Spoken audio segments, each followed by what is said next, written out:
दमदार हफ्ते के लिए आप शुरुआत कर लीजिए, क्योंकि भारतीय बाजार के लिए हफ्ता काफी दमदार, काफी एक्शन पैक रहने वाला है। आज ही के दिन 3 नए आईपीओस खुलने जा रहे हैं और इसके अलावा इसी हफ्ते में दिवाली पर मुहूर्त ट्रेडिंग भी है।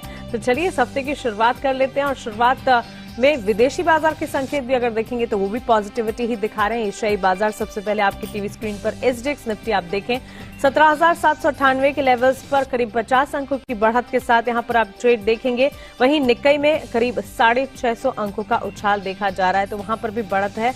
और डाउ फ्यूचर्स की अगर बात करें वहां पर भी 100 अंकों की मजबूती हम देख चुके हैं। तो क्लियरली एशियाई बाजार की शुरुआत काफी दमदार होती हुई, वहीं विदेशी बाजार में अमेरिकी बाजार की अगर बात करें लगातार नए रिकॉर्ड्स पर अमेरिकी बाजार भी ट्रेड करते हुए शुक्रवार के ट्रेडिंग सेशन में हरे निशान में ही तमाम इंडेक्स अमेरिकन मार्केट्स के हमने देखे। डाउ जोन्स, एसएनपी और नैस्डैक में अच्छी बढ़त के बीच ही ट्रेड दिखा। लेकिन इस पूरे हफ्ते में विदेशी बाजार में क्या कुछ इंपॉर्टेंट है, कहीं सारे ट्रिगर्स वहां से भी हैं और वहां पर भी नतीजों का सीजन है। विस्तार से सब कुछ जान लेते हैं दीपांशु भंडारी से। दीपांशु, गुड मॉर्निंग, बताएं। मॉर्निंग मानसी। और अच्छे संकेत आ रहे हैं और एक्शन पैक्ड हफ्ता भारतीय बाजारों के लिए तो है ही, दिवाली की छुट्टी भी है, हम सब एंजॉय करेंगे।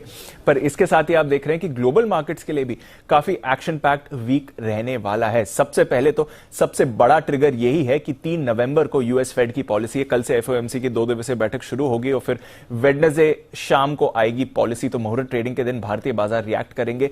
क्या टेपरिंग से जुड़ा कोई अनाउंसमेंट आ सकता है, इसी पर सबकी नजर है।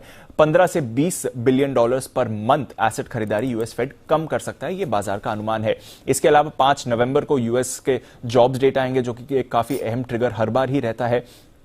4 नवंबर को ओपेक की बैठक है। क्या वो फाइनली उत्पादन बढ़ाने पर कोई निर्णय ले सकते हैं, इस पर भी रखनी पड़ेगी नजर। इसके अलावा Pfizer, Moderna, Credit Suisse, Hathaway, Berkshire जैसे कंपनीज के नतीजे भी आने वाले हैं और बैंक ऑफ इंग्लैंड की भी पॉलिसी इस हफ्ते है। तो काफी एक्शन पैक्ड हफ्ता रहने वाला है ग्लोबल मार्केट्स के लिए।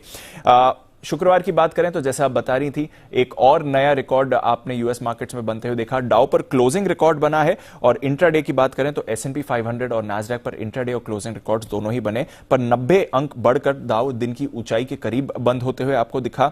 और ये इसके बावजूद कि कुछ दिग्गज आईटी कंपनीज में आपने गिरावट देखी है, जैसे कि एप्पल और अमेजॉन दोनों में ही 2% की गिरावट थी। पर इसके बावजूद हमने देखा कि आईटी स्टॉक्स में ओवरऑल खरीदारी की वजह से नैस्डैक ऊपर बंद हुआ। माइक्रोसॉफ्ट 2% बढ़ा और विश्व की सबसे बड़ी कंपनी अब माइक्रोसॉफ्ट बन गया। तो एप्पल के मार्केट कैप से ज्यादा अब माइक्रोसॉफ्ट की मार्केट कैप है, यह पहली बार होते हुए देखा है। तो यहां पर भी आप रखिए नजर। इसके अलावा नतीजों को यूएस बाजार को सहारा मिल ही रहा है। अब तक एसएनपी 500 की करीब आधी कंपनीज के नतीजे आ गए हैं और उन आधी कंपनीज मतलब कि 250 कंपनीज के नतीजों की अगर आप बात करें तो 80% नतीजे अनुमान से बेहतर रहे हैं। तो काफी अच्छे नतीजों का जो ट्रेंड है यूएस में, उससे बाजार को सहारा मिल रहा है और हर बार हम नए रिकॉर्ड्स बनते हुए देख रहे हैं। इकोनॉमी से जुड़े स्टॉक्स में आपने अच्छा एक्शन देखा। अक्टूबर महीना यूएस मार्केट्स के लिए इस साल का सबसे शानदार महीना रहा है। लगातार 4 हफ्तों से मार्केट्स बढ़त में रहे, पर अक्टूबर की जो बढ़त है वो इस साल की सबसे शानदार रही है। हमने देखा कि डाउ करीब 6% ऊपर था, एसएनपी 500 7% ऊपर था और नैस्डैक में 7.25% की तेजी अक्टूबर के महीने में आपने देखी है।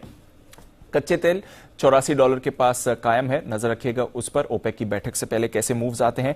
सोने में हमने देखा कि तेजी से फिसल कर करीब 1 हफ्ते के निचले स्तर पर सोना आते हुए दिख रहा है $1780 के करीब। वहीं डॉलर इंडेक्स में मजबूती आपको आती हुई दिख रही है। तो फेड पॉलिसी से पहले गोल्ड डॉलर में बड़ा एक्शन आपको बनते हुए दिख रहा है।